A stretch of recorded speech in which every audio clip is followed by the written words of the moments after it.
Beauty Diaries. Like looking at them, you just notice that yes, they've applied so much harsh chemical on their skin. Yes. And yeah, you see them all having knuckles, green veins, and all that. So basically, that is what I'm just trying to preach against. Okay. You can still have beautiful skin without using those harsh chemicals. Okay, Yes. now Susan has set the ball rolling. We're Yeah. talking about skin bleaching, skin whitening, skin toning. Why all of this, and how can one, really manage it? Okay, so the first thing we would like to say is love yourself. Love yourself. It starts from within, for you to appreciate who you are and realize that, God made you beautiful. God made all of us beautiful. We just have different expressions of beauty. And so, it starts from you appreciating who you are and then trying to be the best that you can be in your own skin. Yeah. Hello and welcome to Beauty Diaries. You'll recall in one of our episodes, we had a topic to do with skincare. Some of you sent in some messages, and we're here today with a professional to tell you more about skincare. Now, like I said in the other episodes, skincare is vast when it comes to issues with skincare. But with me on the program today to help us out in some areas, we have Debbie Okokon on the set. Debbie, welcome. Thank you very much. Now, Debbie is an esthetician, correct? Yes. Okay. A lot of people, when you tell them you're an esthetician, they keep wondering, what's esthetician? Yes, esthetician is a branch of cosmetology where, we have the hairstylists, we have the pedicurists and all that, but in the area of esthetician is all about the skin. Okay. Our area of concentration is on the skin and how to care for the skin. We take our clients through the process of knowing their skin and how to take care of it. And if at all they have certain skin issues, we help them treat their problems and give them the necessary solutions that they need. Now, is an esthetician different from a dermatologist? Yeah, to a certain extent, yes. Okay. It is different in terms of education. Okay. In terms of that things that a dermatologist is actually a doctor. True. Yeah, but you can't call an esthetician a doctor because we are not. If you look at the years of education, dermatologists, they spend years in university and they learn about the skin in total, unlike us that we just learn about the basic skin issues that people have, yes. So a dermatologist can diagnose skin conditions, a dermatologist can perform surgery, a dermatologist can give injections, but we can't give injections, we cannot perform surgery. If we notice any skin conditions that our clients might have, all we need to do is refer you to a dermatologist who do a proper check on you. And they can prescribe drugs, but we can't prescribe drugs. Good.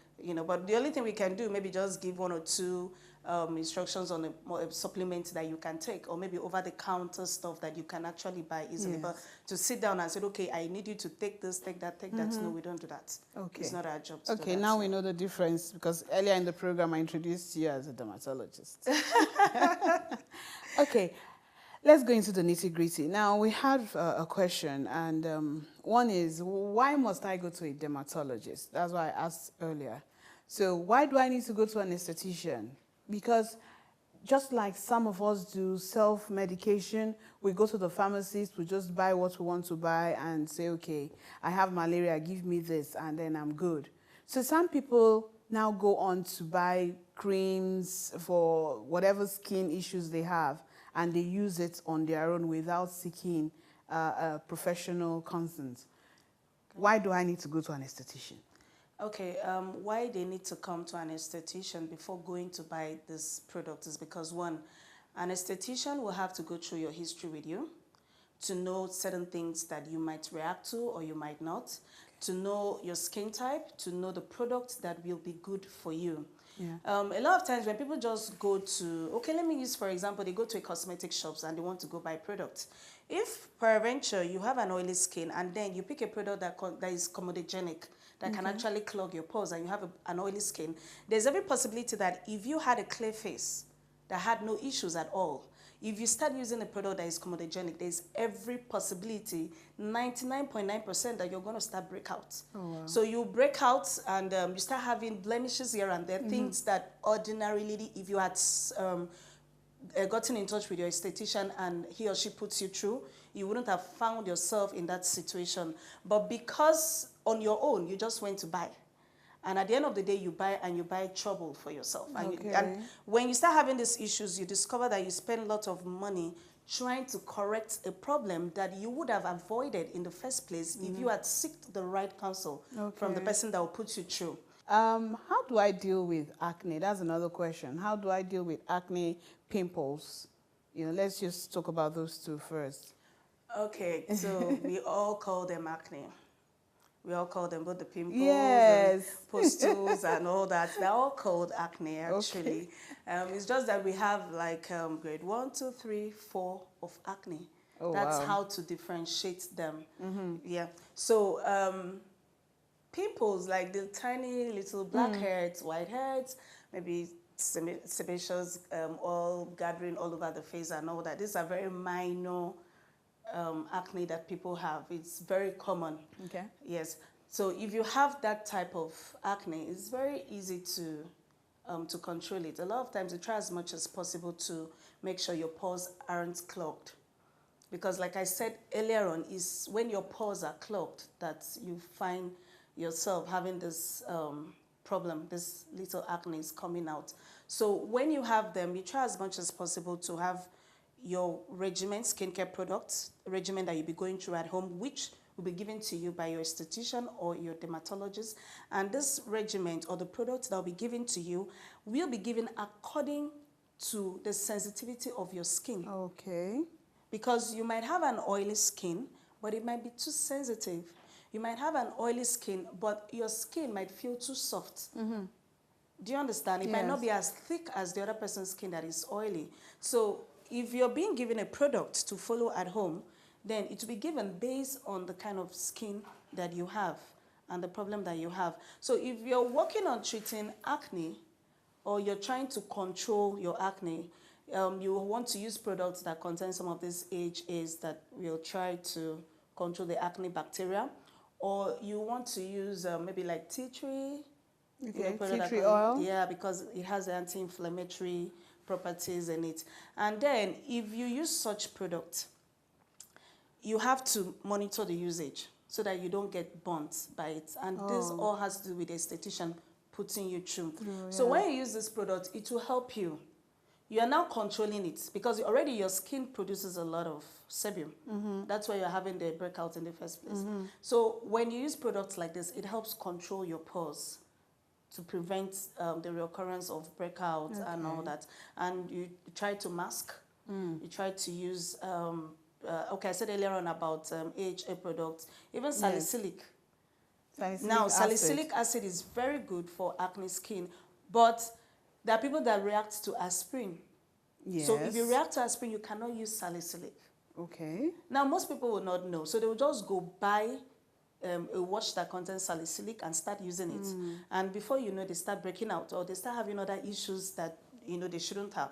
That's why it's very good for you to really know what you are using. And it's good for you to know the history of your skin history and your gene and what your body can react to and what your body can react to before you know the kind of products to use at home. Okay. Now, we've said that, but there's this other question where a lot of people don't really know what to use. It comes and it goes. We're talking about skin tags. We'll be talking about that when we come back from the break. Stay with us. Beauty Diaries.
You're welcome back.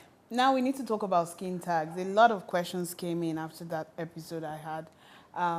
You know, the skin tags, people have black extra skin, but it's black, round all over the face or neck, or mostly around the neck area and the face. I don't know if it's on the Another hands. part of the body. Yes. What is it called? Just let's know more about it and treat it, if it can be treated. Okay, we have skin tags, and then we have what we call DPN, that's dermatosis papulosa nigrans. It's like skin tag, but you know, people tend to confuse it. But skin Okay. tag is different. Skin tag is like a growth Yes. that comes out a little bit. It might be black, or in some cases, it might color just of your have the skin. color, just the color of your skin and all that. But DPN are like little black dots on the skin that most times looks like mole, or they're not Okay. moles. Yeah, most times they're clustered together, or you just see them single all over. Tags mostly are maybe overweight or obese people tend to have tags because of friction Oh, of the skin. really? So when the skin, you know, when there's friction like that, you know, the tags comes out. And then those that are having suffering from hepatitis, they tend to have tags. Then for DPN, you see people that they get it as hereditary from their parents. It can also be induced by hormones. Hormonal change in the body can actually cause, you know, DPNs and tags coming out on the skin. Or cosmetic products. There's some cosmetic products that people use that actually causes skin tags. Okay. And the treatment of it, now we need to know that these tags aren't malignant, or it's not like they're cancerous. They are benign, so it's very safe on the skin. So it's not something that one should be worried that, oh, this thing looks like skin cancer or something. No, and if they're there, they're just there for a period of time that you're just living. So it's not going to change unless in very adverse situation where some of the shapes of this DPN will start changing. And if it does, then you have to go see your dermatologist so that they can carry out necessary, maybe biopsy or something, to check that it is still safe. It's not cancerous in a way. There's no cancerous cells in it. But if without that, you don't have any problem. So when you have skin tags, it's treatable. There are different methods they're using treating it. But what we do, basically, we do electrocautery method. Electrocautery. Some people, we use a machine that kind of burns off the tags, but it's just, you just pick the tag, you pick the DPN, and you burn it. You don't get into the cells. You don't get to the skin, the epidermis of the skin. You just pick on the tags and, you know, just burn it off. After some days, everything falls out because there's no blood flow that is getting there. It's not being fed by anything, so it will fall off. Then there's some people that do at home thing, like the DIY stuff. Now you see people, they say, tie it, do this one, put lemons, this, do, you know, a whole lot of things. But we also do lasers, that they use lasers to remove them too. But these are more like professional treatment for skin tag removals. Yeah. But it can be removed. People that remove it actually are those that are not, they are worried about it. They are not comfortable having tags on their skin and all that. But no, you don't remove it because it's, you feel it to be dangerous to you or to your health. No, they remove it because they are not just comfortable with the appearance of the tags on their skin. I have a client that came. Her own reason for wanting to remove her tags was because she feels she's not comfortable exposing her shoulders, and she has a lot of them on her shoulders. So I think it was working on her self-image. She just didn't like it, so she really felt bad, and that was why she wanted to remove it. So people just have different reasons why they want to remove it, but not because it poses any harm to anybody. Okay, that's good to know. Now you said something about DIY, and I'm quite worried about the norm nowadays where everybody's making soap, cream, you know, everybody's doing the DIY thing. Everybody, or most people, I beg your pardon, are into, you know, selling of homemade creams and all. What's your take on that as an esthetician? Okay, we have a lot. I've done few trainings on the skin stuff, formulation of cosmetic products and all that. Now, the way you learn or the way you're being taught by schools outside Nigeria and the way some of these, like the few ones that I've done in Nigeria, I am comparing. Okay. This is my own comparison. Yes. Where the whites, when they teach, they are detailed. And they write down the positive and negative of everything. And they will tell you this is what you need to do. And they talked about the safety of the product. They teach you about the stability of the product. And they talk about the preservation of the product. And they talked about the cleanliness of the environment. So they are very particular about that. I will tell you that most of the DIYs that they do in Nigeria, in terms of stability of the product, is wrong. You go to some shops, you want to buy certain creams, the color has already changed. You buy some products, they've already broken down, they've turned into water. And what about the preservation?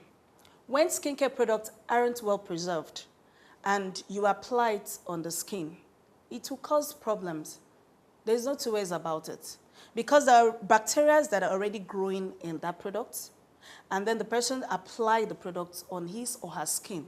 Yes. Before you know it, you start having some skin issues that weren't there. You start seeing some stuffs, and you discover that you need to start treating them. And in adverse situation, it can even turn to certain sores on the skin, or it can even lead to skin cancer. Wow. So then the DIYs, I've seen some formulas for some products. It's funny, like seriously. I saw someone wrote, if you want to, I think she was treating acne or something. I think she was asking about acne treatment. And the lady wrote palm oil. Oh, wow. And she now included glycolic acid. And then she included one other thing. And I was just wondering, I said, what kind of formulation is this?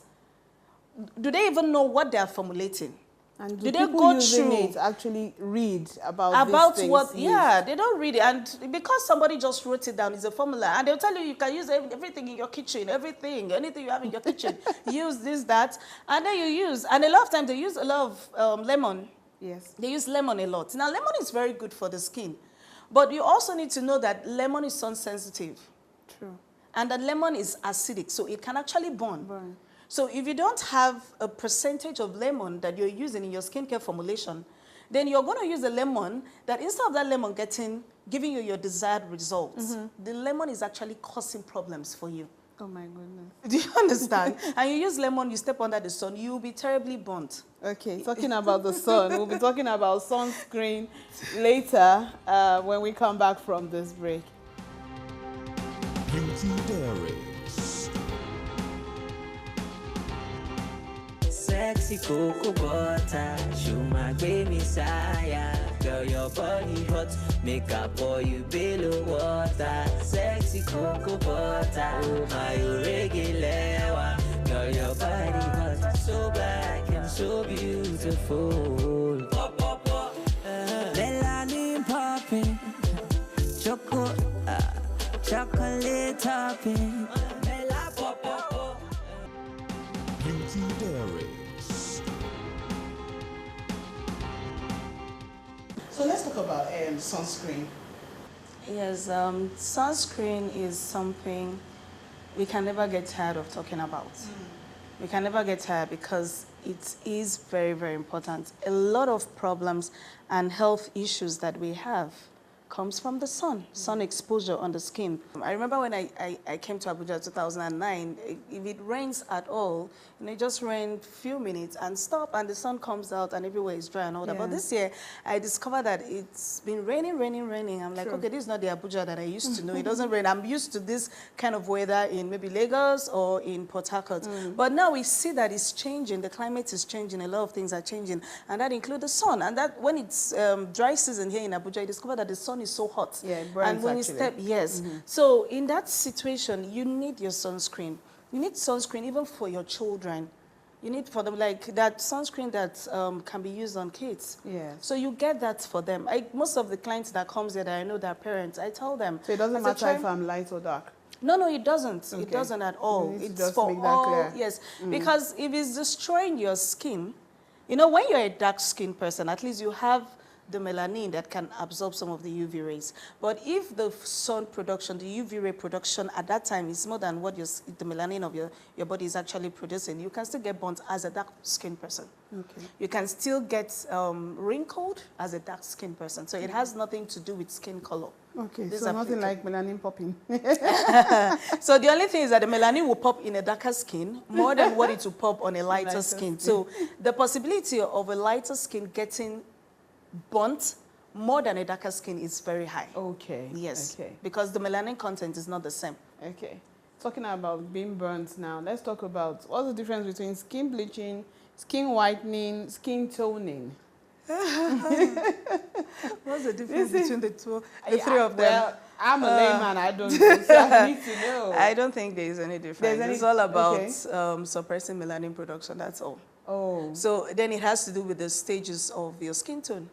So maybe you're getting a tone, like from, let's say, Fitzpatrick 6, and you're getting to Fitzpatrick 5. That's the terminology in your field. For the different skin tones that we have. Yes. So if you're doing that, you're just toning.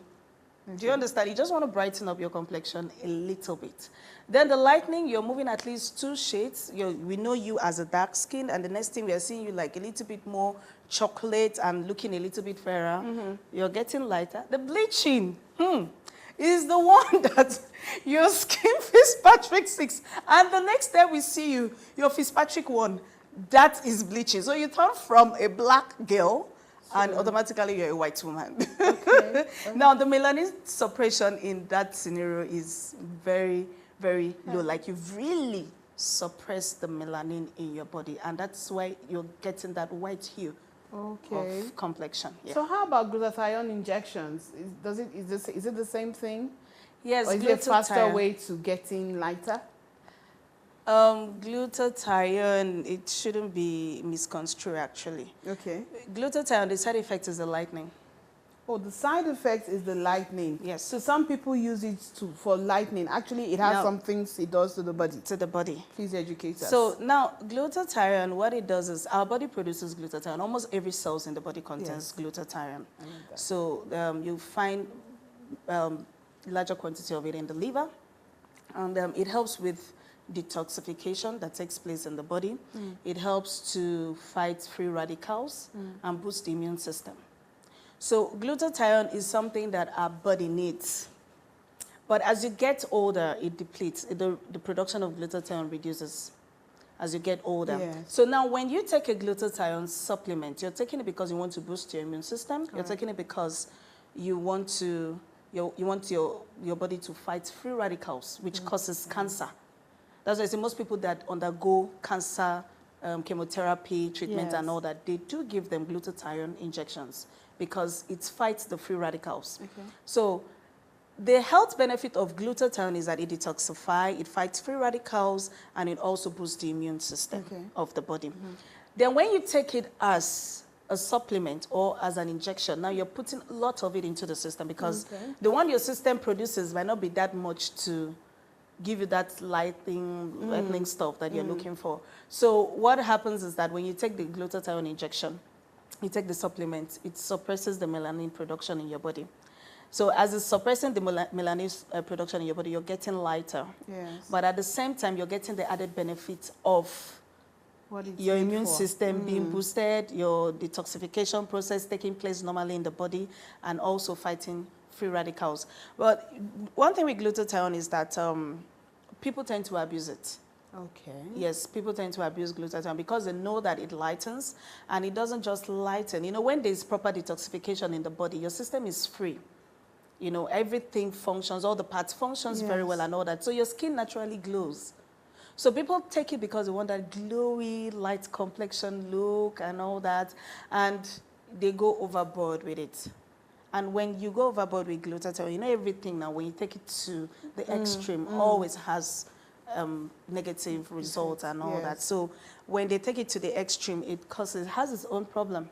When you take it to the extreme, your liver, I call it being in a comatose state, whereby the liver will just relax on whatever glutathione that you're taking. The liver wouldn't want to produce now because, you know, your liver will just relax. You're Okay. taking the injections, you're taking the supplements and everything. So your liver will just relax and flow with whatever that you take.